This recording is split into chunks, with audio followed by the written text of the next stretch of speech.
Hi అండి. చపాతీలు ఎంతసేపైనా మృదువుగా, సాఫ్ట్‌గా ఉండాలంటే, మనం పిండి కలిపేటప్పుడు ఇవి ఒక్కటే వేస్తే చపాతీ అనేది చాలా మృదువుగా, సాఫ్ట్‌గా వస్తది. ఎంత టైం అయినా సరే అలానే ఉంటది. ఫస్ట్ అయితే దానికోసం ఒక అర కేజీ గోధుమ పిండిని తీసుకోండి. అందులో కొంచెం ఉప్పు, అలాగే కొంచెం ఆయిల్ వేసుకోండి. మీరు కావాలంటే అందులో బటర్ అయినా వేసుకోవచ్చు, నెయ్యైనా వేసుకోవచ్చు. ఒకసారి నార్మల్‌గా అదంతా కలపండి. ఆ తర్వాత మెయిన్ ఇంగ్రీడియంట్ ఏంటంటే, ఒక అరటిపండుని వేసుకొని ఒకసారి బాగా కలపండి. ఈ అరటిపండు వేయడం వల్ల సాఫ్ట్‌గా, మృదువుగా ఉంటాయి చపాతీ అనేది. ఎక్కువ టైం కూడా సాఫ్ట్‌గా ఉంటాయి ఈ అరటిపండు వేయడం వల్ల. అది కూడా ఒకసారి బాగా కలిపిన తర్వాత వేడి నీళ్ళు వేసుకొని ఒకసారి బాగా కలిపి సైడ్ పెట్టుకోండి.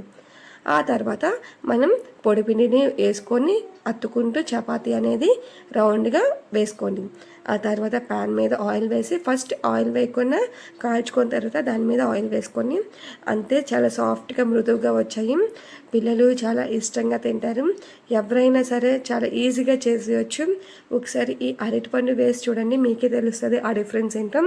మన ఛానల్‌ని ఎవరైనా ఫస్ట్ టైం చూస్తుంటే ప్లీజ్ సబ్స్క్రైబ్ చేయండి. అలాగే మీ ఫ్రెండ్స్‌కి షేర్ చేయండి. చపాతీ చేయడం అంటే కష్టమైన వాళ్ళు ఇలా చేస్తే మృదువుగా, సాఫ్ట్‌గా అయిపోతాయి. చాలా ఈజీగా చేసేయొచ్చు.